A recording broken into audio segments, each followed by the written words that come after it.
Hello everyone, welcome to my channel. आज हम इस वीडियो में श्रोडिंजर वेव इक्वेशन के एप्लीकेशंस को डिटेल में डिस्कस करेंगे। श्रोडिंजर वेव इक्वेशन का एप्लीकेशन बहुत इंपॉर्टेंट है बीएससी एंड एमएससी लेवल के सेमेस्टर एग्जाम्स के लिए। कभी कभी 2 मार्क्स में पूछा जाता है what is the application of Schrödinger wave equation. तो इसको हम पॉइंट वाइज डिस्कस करेंगे, हर एक पॉइंट बहुत इंपॉर्टेंट है, इसके एप्लीकेशन को समझेंगे। साथ ही साथ eigen value and eigen function क्या होता है, जो एक इंपॉर्टेंट टर्म है क्वांटम मैकेनिक्स चैप्टर का, उसको भी हम डिस्कस करेंगे। सो स्टार्ट करते हैं इसके एप्लीकेशन से। पहला पॉइंट है हमारा use to calculate energy and wave function of a particle in 1D box and 3D box. ठीक है, तो श्रोडिंजर वेव इक्वेशन का यूज किसी भी पार्टिकल्स के एनर्जी और वेव फंक्शन को निकालने के लिए, उसको कैलकुलेट करने के लिए यूज किया जाता है जब वो पार्टिकल्स क्या होंगे 1D बॉक्स, 1 डायमेंशनल या 3D बॉक्स में हो। ठीक है, जब कोई भी पार्टिकल्स 1D बॉक्स या 3D बॉक्स में हो तो उस पार्टिकल्स की एनर्जी और उसके वेव फंक्शंस को कैलकुलेट करने के लिए हम श्रोडिंजर वेव इक्वेशन का यूज करते हैं। ठीक है, ये हमारा पहला पॉइंट है। सेकेंड एप्लीकेशन है introduce the concept of degeneracy in atomic orbital. ठीक है, तो श्रोडिंजर वेव इक्वेशन से हमें जो है एटॉमिक ऑर्बिटल में डीजेनरेसी का कॉन्सेप्ट को समझने का मौका मिलता है। ठीक है, इससे हम बेसिकली डीजेनरेसी के कॉन्सेप्ट को समझ सकते हैं मेनली श्रोडिंजर वेव इक्वेशन के द्वारा।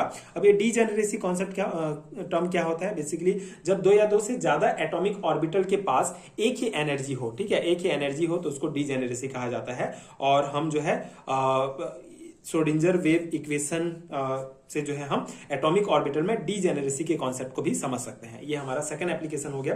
एंड थर्ड है use to derive an expression for an electron in H atom. ठीक है, तो हाइड्रोजन एटम में इलेक्ट्रॉन का मोशन और उसके एनर्जी का फॉर्मूला निकालने के लिए हम श्रोडिंजर वेव इक्वेशन का यूज करते हैं। ठीक है, कि किसके लिए, किसी भी हाइड्रोजन एटम में किसी इलेक्ट्रॉन के मोशन और उसके एनर्जी का फॉर्मूला डिराइव करने के लिए हम श्रोडिंजर वेव इक्वेशन का यूज करते हैं।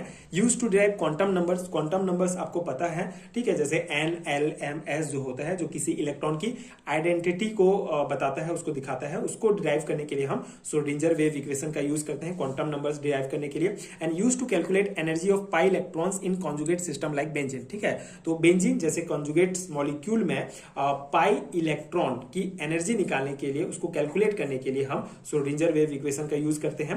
6th पॉइंट है हमारा use to calculate resonance energy of molecule. ठीक है, तो रिजोनेंस एनर्जी जो भी किसी भी मॉलिक्यूल्स में एक्स्ट्रा स्टेबिलिटी देती है। ठीक है, किसी रिजोनेंस एनर्जी क्या होता है, किसी भी मॉलिक्यूल को एक्स्ट्रा स्टेबिलिटी देती है। इस रिजोनेंस एनर्जी को कैलकुलेट करने के लिए भी हम श्रोडिंजर वेव इक्वेशन को यूज करते हैं। तो ये 6 पॉइंट है हमारे इंपॉर्टेंट है, श्रोडिंजर वेव इक्वेशन के एप्लीकेशन है जिसको आपको ध्यान में रखना होगा।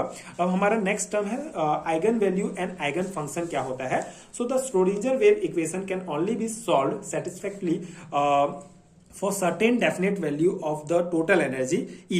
The definite energy values are called eigenvalue and each definite value of energy is associated with a definite wave function psi which is called eigen function. ठीक है, अब ये eigen value and eigen function term क्या है, basically पहले हम eigen value को समझते हैं। देखिए, जो श्रोडिंजर वेव इक्वेशन है सिर्फ उन्हीं एनर्जी वैल्यू, ठीक है, सिर्फ उन्हीं एनर्जी वैल्यू ई के लिए प्रॉपर्ली सॉल्व होती है जो फिक्स डेफिनेट होती है। ठीक है, इस पॉइंट में क्या कहा गया है, the Schrodinger wave equation can only be solve satisfactorily for certain definite value of the total energy. ठीक है, जो टोटल एनर्जी ई होता है, ठीक है, उसके लिए सिर्फ उन्हीं टोटल एनर्जी, उन्हीं एनर्जी वैल्यू के लिए प्रॉपर्ली सॉल्व होता है जो फिक्स हो, डेफिनेट हो। ठीक है, जो फिक्स होता है, ठीक है, ये कहा गया इस पॉइंट में। और ये जो फिक्स एनर्जी वैल्यू होता है, इन्हीं को आइगन वैल्यू कहा जाता है। ठीक है, the definite energy value are called eigen value. ठीक है, ये जो डेफिनेट एनर्जी वैल्यूज होते हैं इसको आइगन वैल्यू कहा जाता है।